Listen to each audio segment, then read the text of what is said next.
Not going to waste any time. We've got our friend Mr. Santana Moss on the Rude Guest Hotline. Tana man, what's up, bud? What's going on, fellas? What's it like for you, Tana, as an alum of the organization, to see them get to the NFC title game? How much you allowing yourself to enjoy this? I've been kind of trying to keep it steady. You know what I mean? I'm one of those guys, man. I'm never too high, I'm never too low, and I'm always in the middle. And that's where I'm at now, man. Because I really, I said it coming into the season, I really have no high expectations on, from the team. I wanted these guys to honestly go out there, and I wanted to let the coaching staff, show us the team that they're going to be for the future. And I think every week I took that approach. So I don't want to change it now. I'm superstitious as crap. Me and B always having fun with how superstitious I am. But I have that same kind of feeling now, man. I've been allowing them to really go out there and just show us, man, what they want and how bad they want it. And they've been doing it thus far.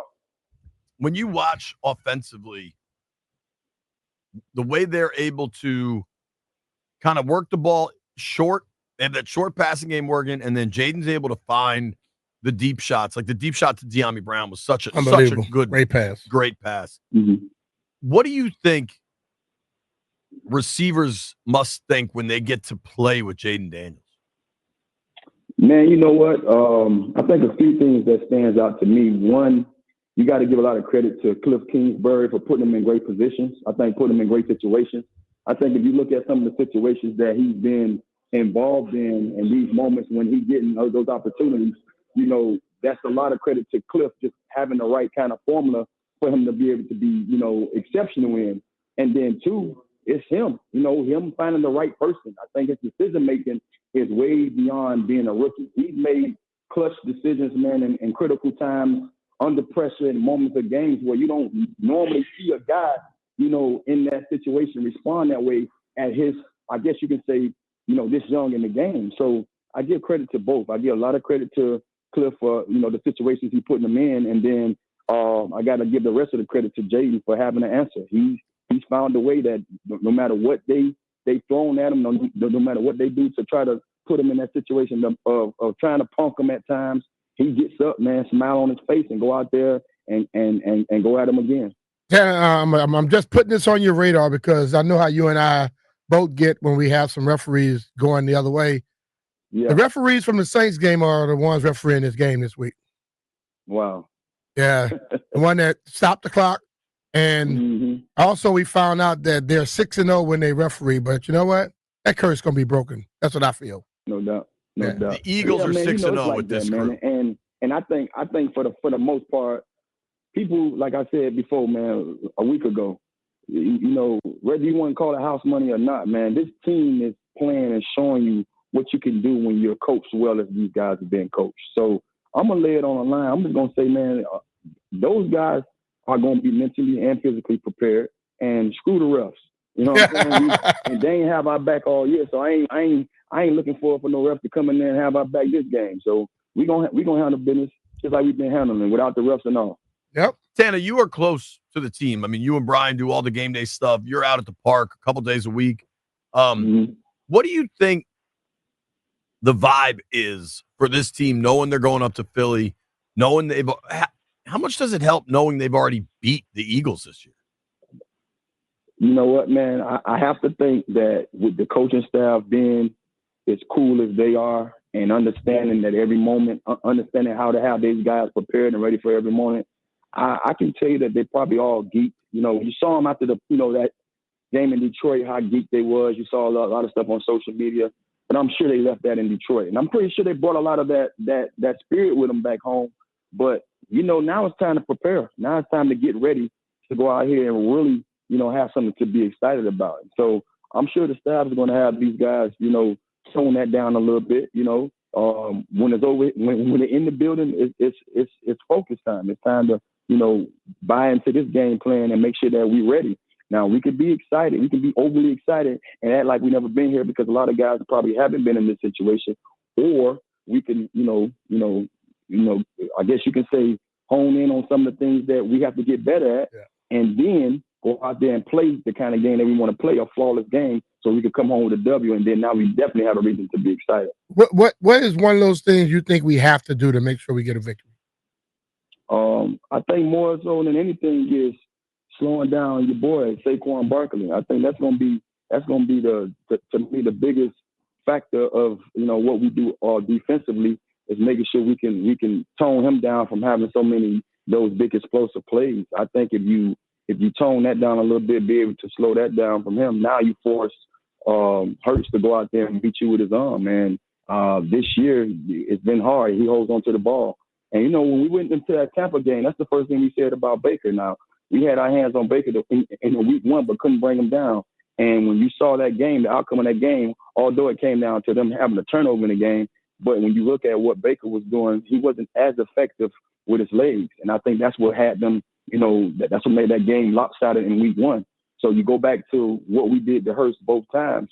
The second time we played Hurts, he tried to run. He had two key explosives because he felt like that's what we was giving him, and we tattooed him and knocked him out of the game. I think that's what he leans on when he can't really see, where to throw the ball to. So we had to make him and force him to try to run with that ball because I don't think he want to do that, especially coming into this game, knowing what happened to him last time. For sure. Talking with Santana Moss here on the Rude Guest Hotline. You can follow Santana on Instagram at 82-9. How healthy do you think Hurts is going into this thing? He hasn't been right a lot of this and he year. didn't in that game. He got twisted. He got twisted up pretty good. Yeah. I don't know, man, fellas. I look at it like this. Who cares? You know what I'm saying? Who cares, man? It's one of them games, man. I don't care. I don't care if your mama lined up on the field, but you don't get it too. That's how I look at it. I'm glad I'm not playing. I was just telling Logan and Fred, like, even though I'm a receiver, a small receiver, these are the games when my right there started getting active. I started going in there, throwing my head in there at safeties and linebackers just to see who wanted more.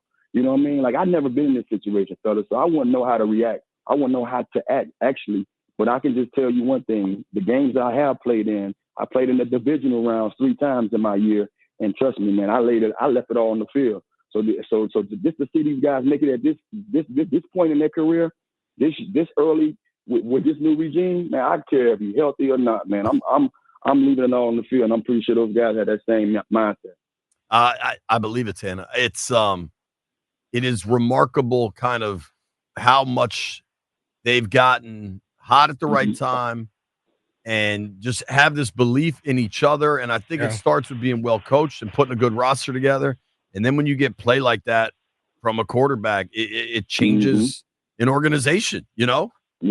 No, it's definitely remarkable, man. I think one of the things that stand out the most is we talk so much about having that quarterback, and we can't, sometimes I try to, tone down of me praising him so much because it's just phenomenal just to see some of the things that he does week in and week out, man. But, just think about how many years we've been looking for that guy. Yep. And to honestly see, us get as far as we've gotten in year one with Jayden, man, it's just been unreal, man. So, hats off to us really going out there and getting a good quarterback. And I just laugh about it now because I'm listening to all those gurus and those draft specialists that talk about, oh yeah, well, he does this, but I would take Drake May and I would take this guy and I would take this guy.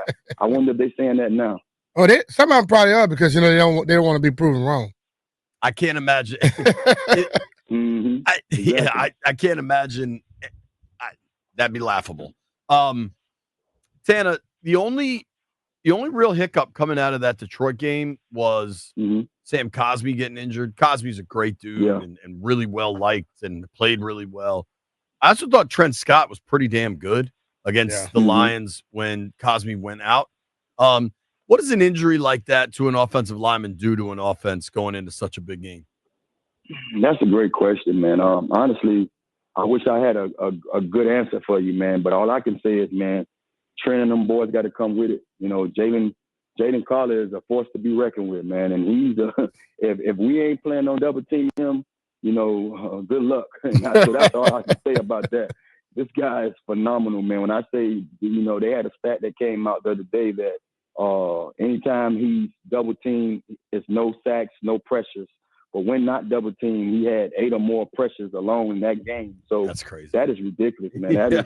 That is unreal. So like I said before, I know for a fact it's already tough not having Cosmi, lining up. But I'm sure, me and BMitch talk about this so much. ad nauseum, it's the next man up. And I know whether it's Trent Scott or anybody else, they're going to be ready. They understand, what this game means to their career and this year. So they're going to be ready. So I'm going to be ready to watch whoever's in that spot because I know they know that they got to bring their hard hat dealing with that dude. Yeah, I know. Basically, like when Cosby went out early enough to where Trent played a lot of that game and had great success. Because I know when it happened, I walked over to JP, we were trying to figure out who they were going to put in. Right. Well, they quickly put Trent in there. Right. And he stayed in, which tells me they knew he would be prepared and be ready. And I'm sure they're confident going into this week as well. And like you stated, if their status there, I'm sure Dan and his crew know that their analytics people know it. He going to get double teamed a lot then. Trent Scott ended up playing 61% of the snaps against the Lions. So and played well. It was like mid-second quarter. Yes. Yeah. Santa, man, we appreciate you, dude. Thank you appreciate for making brother, time. man. I know you're busy. All right, fellas. Take care. All right, bro. The great Santana Moss on the Rude Guest Hotline.